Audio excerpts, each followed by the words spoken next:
好，现在我们来看一下这台车，这台车就是我们昨天一起吃饭的那个大哥的车子，是江苏的牌照，它是景航的 C 型大额头，跟12他们的那个车是一样的，但是12它是拓展，它是不带拓展的。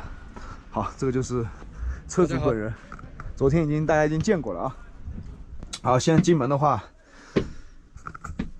跟我的一样，是一个 L 型沙发卡座。哎，我感觉它的 L 型沙发比我的要大，它的这个坐垫位置的话比我那个要宽，包括这边也是一样。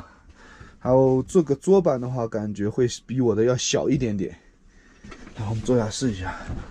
哦，果然会舒服很多啊，因为它这个腿部空间大了之后，你就坐着，你的整条腿都会给你撑着，软硬也挺好的。 好，可以看一下，前面是一个大额头，啊，基本上单人出行啊很简单，额头的话基本上就是变成一个储物空间了。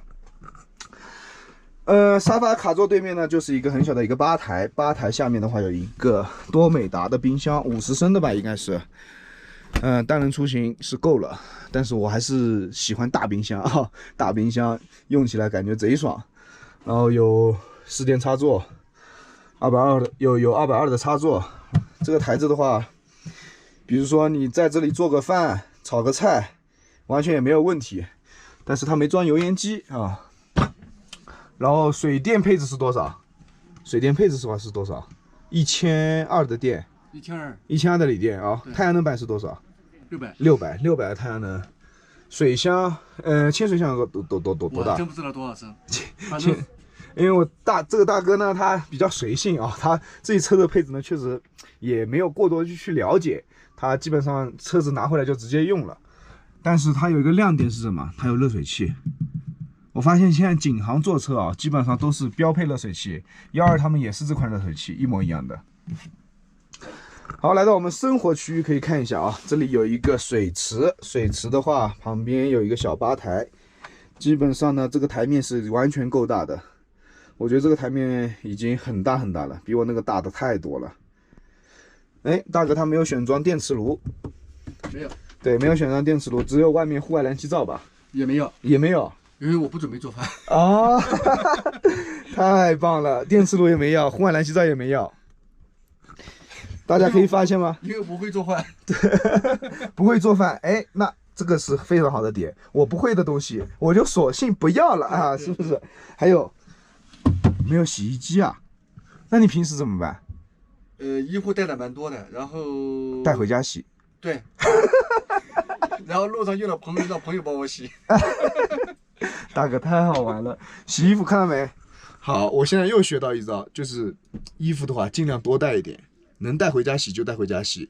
碰到路上有朋友能帮忙洗就帮忙洗，那跟我很像啊，蹭饭我能蹭一顿是一顿。哎，因为对我来说，像我这个。 带的衣服足够穿1个月，足够穿1个月，所以说要么遇到朋友，要么有时候回家办事，就带回去一次性就洗了。对，好，现在我们来看一下它的厕所啊，它这个厕所的话，空间我感觉比我那个大多了已经。哎，怎么会这么大啊？这个空间？哦，我站在里面，这个空间高度也高啊，这空间怎么会比我那个大那么多啊？我那个有时候。 站在里面的话，就是刚好一个人站里面的话，还是会显得有一点点拥挤，只能说够用，达不到就是说很宽敞、很舒服洗澡的那种状态。还有这个淋浴，它做的话就特别好看，就跟家里的那种淋浴喷头是一样的，看一个整体，水还蛮大的，对，水压也大。我觉得像这样装的话，就比那个好看很多。好。 来看一下床，哎呀，最重要的就是这个尾床了，已经。我感觉我哥的话，他这个床的话有点短，好像只有1.85米，对，因为他这个短了之后，客厅区域的空间就大了，但是他这里做了一个，就是一个我感觉多出来一个东西，对，这个完全没必要，是吧？如果说把这个空间让出来的话，能达到1.9米了，1.9米的话，回去把它改下，哦，去改一下，1.9米的话，你正常一个成年人睡的话是完全够用的。当然，像我快2米的人啊，肯定还是不够一点的啊。还有它车内的储物空间的话还是比较充足的，而且每个柜子都非常大，看到没？这么大的一个柜子，每个柜子都那么大。哎呀，这个依维柯底盘的 C 型车，空间就是要比大同的要再大一点点。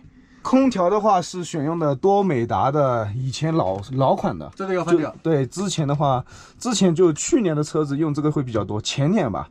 去年开始慢慢都开始推行那个多美达新款那个双转子变频的那个东西。这空调不行的，这空调使用上又耗电，然后噪音又大啊，对，噪音大，不敢开。对。好，基本上车内的空间的话，基本上就是这样了。像这台车的话，因为我之前在12的车上也待过一段时间，天天吃饭干嘛的，对吧？两个车做个对比，一个拓展，一个是非拓展。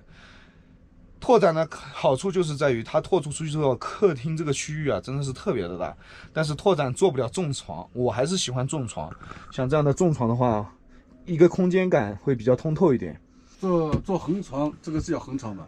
对，横过来就是横床的卫生间就小。我当时也是看了这种横床，但是我觉得卫生间你2米是吧？那你2米我多高呢？你2.3米吧，那个空间太小，我在里面站不了。我后来还是选择这叫重床。对，选择重床，通透感也会强一点。因为我是觉得我是什么一个人，我一个人足够用啊。对，够用。这空间足够用了。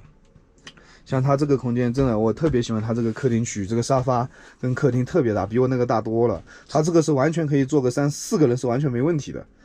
这个可以。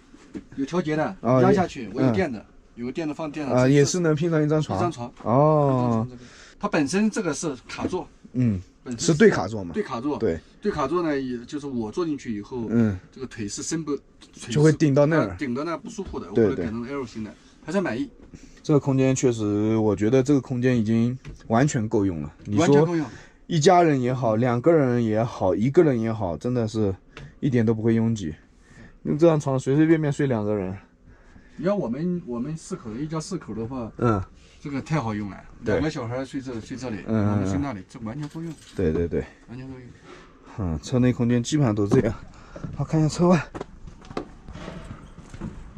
它遮阳棚的话选用的是多美达的哦，对，也是多美达。基本上全车的话，电器、空调是多美达，冰箱多美达，合适马桶多美达。